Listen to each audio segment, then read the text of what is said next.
부동산 투자와 관련되어진 대안투자에는 무엇이 있는지 한번 보도록 하겠습니다. 이 부동산 투자와 관련된 대안투자는 이미 앞에서 보고 왔어요. 저희가. 그렇죠? ABS라는 MBS라는 주요한 상품을 보고 왔다 이거예요. 그러니까는 바로 교재로 들어가서 내용부터 한번 파악한 다음에 진행해 볼게요. 자, 5페이지 챕터 2의 부동산 투자 양가로 1번의 자산담보부 증권 뭐였어요? 금융회사나 기업들이 갖고 있던 그 채권들 얘가 유동화가 안 됐죠. 그러니까 SPC 특수목적 회사 세우고 걔네들한테 넘겨요. 그럼 걔네가 그거 유동화시키고 현금 흐름 정리하고 신용보강을 통해서 새로운 증권을 발행해서 갖다 판다. 맞아요? 페이스루 방식, 패스스루 방식. 패스스루 방식은 주식으로 발행돼서 위험이 투자자에게 전가되어지고 페이스루 방식은 채권 형식으로 발행돼서 위험이 전가되는 게 아니라 매달 원리금을 지급한다. 이때 이러한 비용들은 기존에 갖고 있던 채권에서 발행하는 이자가 대체한다라는 게 ABS의 특징이었어요. 자, 볼게요. 보유하고 있는 자산을 담보로 증권화하는 것을 말한다. ABS는 자산 자체 현금 흐름에 차가 나요. 이 자산 자체 현금 흐름이라는 게 그 고객들에게 은행 담보대출해주고 이자 받는 거 그거 얘기하는 거예요. 걔를 차가 나요. 이를 자산의 소유자로부터 분리하여 특수목적 회사인 유동화 전문회사에 양도하고 유동화 전문회사는 그 자산을 담보로 ABS 증권을 발행한다. 이 얘기였죠. 네, 그래서 뒤로 넘어오시면 그림 2-1에 아주 친절하게 설명해 놨네요. 그렇죠? 자, 계속 양가로 이번에 주택저당증권 MBS는 ABS랑 똑같았어요. 네, 어떤 차이가 있었다? 그 자산들이 ABS는 모든 자산을 다 할 수 있었지만 MBS는 저당 대출과 관련된 자산만 가능했다. 모기지만. 그렇죠? 그래서 그림 2-1이랑 그림 2-2 차이를 보면 별다른 차이가 없어요. 맞죠? 그런데 뭐 어떤 차이가 있다? 채권을 양도했죠. 그림 2-1은. 근데 그림 2-1을 보면 주택 저당 채권이에요. 그냥 채권은 안 되고 주택 담보 저당 채권, 모기지만 가능했다. 그래서 그 M이 모기지라고 설명드렸어요. 그 다음에 넘어오셔서 7페이지에 양가로 3번에 리츠예요. 리츠란 다수의 투자자로부터 자금을 모아서 이 자금을 부동산 및 관련 사업에 투자한 후 투자자에게 배당을 통해 이익을 분배하는 회사래요. 자, 여기서 이제 또 우리 머리 아파지는 거 정리 한번 할게요. 여기 지금 나오고 있는 이 리츠하고요. 그렇죠? 요 리츠하고 부동산 펀드하고요. 그냥 펀드하고 요 세 가지 갖고 엄청 힘들어하세요. 자, 제일 큰 애예요. 누구? 리츠랑 부동산 펀드를 카테고리로 묶는 애가 그냥 펀드의 카테고리예요. 이제 이렇게 쓰면 되겠죠. 자, 펀드는 우리 앞서서 뭐라 그랬어요? 투자자들한테 돈 모아서 맞죠? 얘를 누가? 운용자가 이거 투자자고 운용자가 운용을 통해서 나오는 성과를 누구에게? 투자자에게 배분하는 게 펀드였어요. 이때 이렇게 운용자와 투자자 사이를 연결시켜주는 사람들이 우리 증권사 이랬었죠. 그렇죠? 매매업자, 판매업자 이런 사람들이 여기서 하는 거고 운용자가 자산운용사가 되는 거고요. 요 성과를 분배하는데 누가 꼈어요? 신탁 회사가 꼈죠. 기억나시죠? 이렇게 이루어지는 게 펀드였는데 이렇게 펀드를 발행하는 방식 크게 두 가지 보자 그랬어요. 맞죠? 신탁을 설정해서 하는 거. 그러면 누가 있다? 수익자, 총회가 있다. 왜? 수익을 배당 받아야 되니까. 그게 아니라 그냥 투자 회사의 성격으로 설립하는 게 있다고 그랬죠. 그럼 투자 회사로 설립했으니까 회사예요. 그러니까 여기 누가 있다? 주주, 총회가 있다. 이사회와 같은 똑같은 회사라고요. 그러니까 지금 우리가 보는 리츠는 뭐래요? 투자 회사라고 이야기하는 거예요. 펀드죠. 부동산에 투자하는 간접 투자 증권 중에 하나인데 그 중에서 어떤 형식으로? 회사 형식으로 설립된 부동산 펀드 바로 리츠가 되는 거예요. 이제 이 부동산 펀드도 뒤에 넘어가서 부동산 펀드에 대한 개념이 나오면 보통 그래서 리츠랑 부동산 펀드를 구분하는 게요. 개념은 똑같아요. 둘 다 부동산에 투자해서 고객들로부터 모은 자금을 부동산에 투자해서 나온 성과를 분배하겠다, 배당하겠다. 개념은 똑같은데 리츠는 어떤 형태? 투자 회사의 형태로 설립한 걸 리츠라고 부른다 이 소리예요. 됐어요? 네. 뒤에 가서 부동산 펀드 얘기 나오면 다시 한번 또 정리할게요. 자, 보겠습니다. 리츠란 다수의 투자자로부터 자금을 모아서 이 자금을 부동산 및 관련 사업에 투자한 후 투자자에게 배당을 통해 이익을 분배하는 회사이다 이 소리죠. 이게 이제 부동산 간접 투자 증권에서 50%를 초과를 부동산에 한다. 얘는 펀드라고요. 훨씬 더 큰 개념이에요. 리츠는 그 하위 개념이에요. 아시겠죠? 자, 그래서 밑에서 두 번째 줄 리츠의 지분은 어떤 지분이겠어요? 그러니까 지분증권이죠. 맞죠? 지분증권, 회사니까 지분증권이죠. 회사의 권리를 갖고 있는, 그러니까 지분을 갖고 있는 사람들에게 배당을 주는 거고, 신탁 형태는 뭐예요? 그럼 여기서 발행하는 증권들은 수익증권이에요. 회사의 소유를 나타내는 게 아니라 수익을 분배받을 수 있는 증권이라고요. 이해돼요? 예. 수익증권과 지분증권의 차이도 이렇게 구분되는 거예요. 회사의 소유권을 갖냐 안 갖냐. 회사의 소유권 없이 이자만 받겠다 수익증권이에요. 채권하고 흡사해요. 하지만 회사의 소유권을 인정받고 그로 인하여 회사의 이익에 대한 배당을 받겠다 지분증권. 됐어요. 그러니까 리츠의 지분은 지분증권이에요. 그러니까 어떻게 한다? 증권시장에 상장할 수 있죠. 권리를 주고받을 수 있는 애들은 다 상장하는 거예요. 그래서 유동성이 확보되고 일반 투자자들도 소액자금으로 부동산 투자가 가능하다. 이 소리예요. 그러니까 처음에 투자자가 돈 모아서 이렇게 해서 리츠 설립해버리면 또 리츠의 이 수익증권을 또 리츠의 지분증권을 사람들이 또 사고 팔고 할 수도 있다. 이 소리가 되는 거예요. 됐어요. 예. 개념이 여기서 딱 안 잡으면 계속 혼란스러워요. 됐죠? 넘어가겠습니다. 계속 8페이지 부동산 투자 분석. 그럼 이제 이렇게 세 가지가 뭐다? 부동산 투자와 관련된 세 가지였다. ABS, MBS 그리고 요 리츠.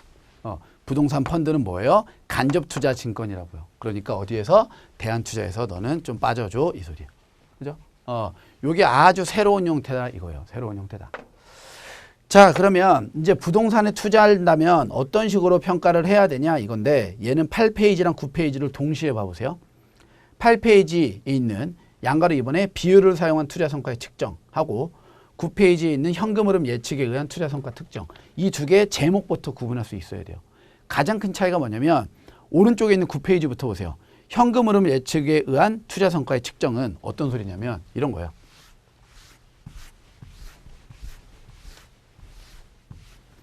부동산에 투자했어요. 부동산에 10억을 투자했는데 이거에 대한 성과로 나한테 20억을 주겠대요. 우와, 엄청 많이 주네. 너무 좋아요. 이게 1번 케이스예요. 2번 케이스도 10억을 투자했어요. 얘는 12억밖에 안 주겠대요. 그러니까 별로 안 주네. 나 1번에 투자할래. 하고 봤더니 1번은 투자 기간이 30년이에요. 얘는 투자 기간이 10년이에요. 또는 얘는 투자 기간이 똑같이 얘도 30년으로 볼게요.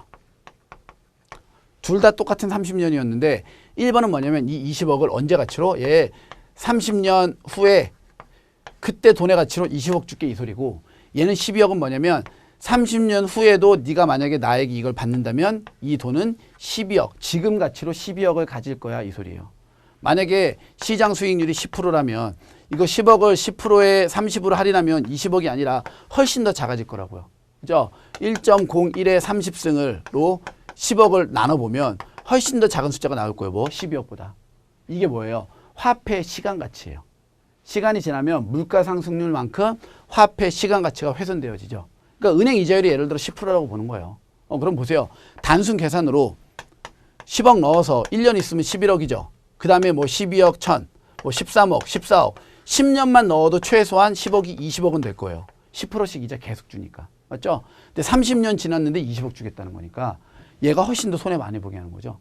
얘보다 상대적으로. 얘는 오히려 마이너스인 거예요. 투자 수익률이. 이러한 걸 고려하는, 즉 화폐 시간 가치를 고려한 방식이 방금 설명드린 양거로 2번이고 화폐 시간 가치를 고려하지 않는 게 요 1번이에요. 얘를 우리가 현금 흐름 예측에 의한 투자 성과 측정이라고 표현해 놓은 거고 비율에 의한 방식이라고 표현해 놓은 거예요. 됐어요? 얘네도 카테고리를 구분해서 반드시 정리하셔야 돼요. 1차 정리는 이 정리예요. 자, 그 다음에 하나하나 디테일 볼게요. 8페이지 비율을 사용한 투자 성과 측정. 음영 1번에 단위 면적당 가격. 제곱미터당 100만 원, 100제곱미터면 1000만 원 뭐 이거죠. 1억. 100만 원 곱하기 100제곱미터니까 1억.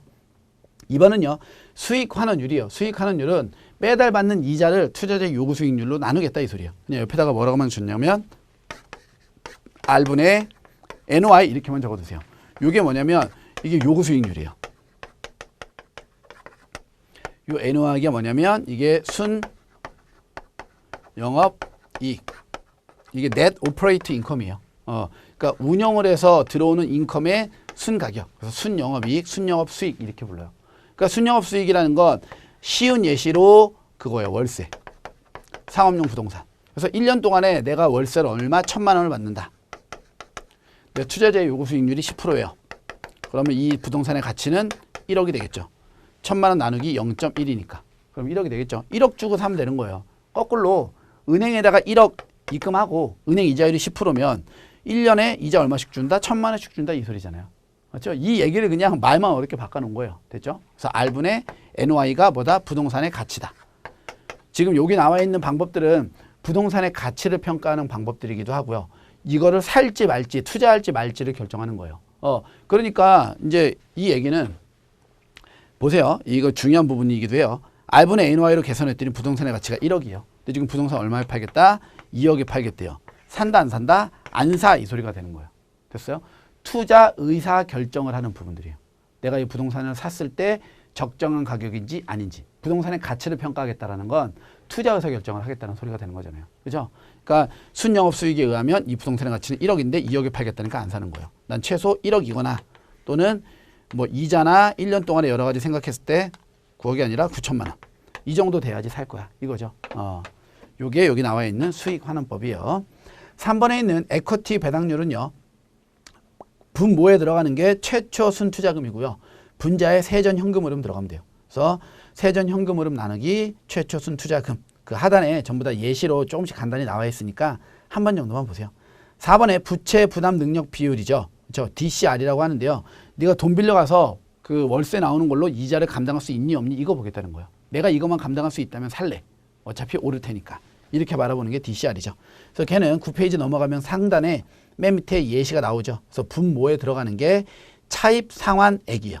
그렇죠?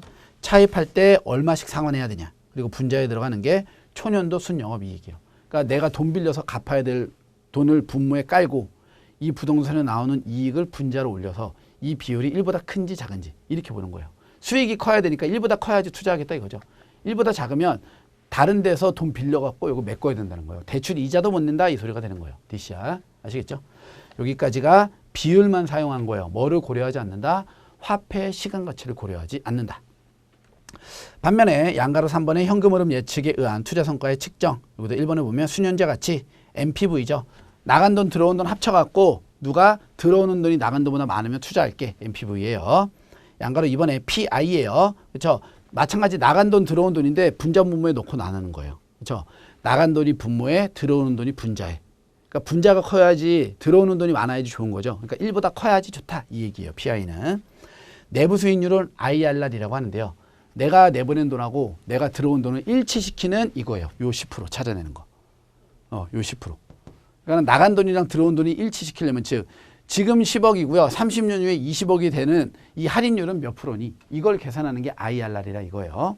마지막 4번은 조정된 내부 수익률. 그 위에 있던 내부 수익률에 투자 수익률을 한 번 더 고려하겠다 정도 보시면 돼요. 자, 요 내용들이 상당히 중요하거든요. 근데 지금 이제 제가 간략하게만 설명드리는 이유는 우리 1과목의 부동산 파트 있죠? 1과목에. 거기에서 엄청 자세하게 다뤄요. 그러니까 아마 어디서 들어봤던 것 같은데? 라는 기억이 남으시는 분들은 1과목에서 보셨던 거예요. 그렇죠? 그래서 1과목에 있는 부동산 파트에서 이 내용 꼼꼼하게 한 번 더 확인하고 오시면 될 것 같아요. 됐나요? 네.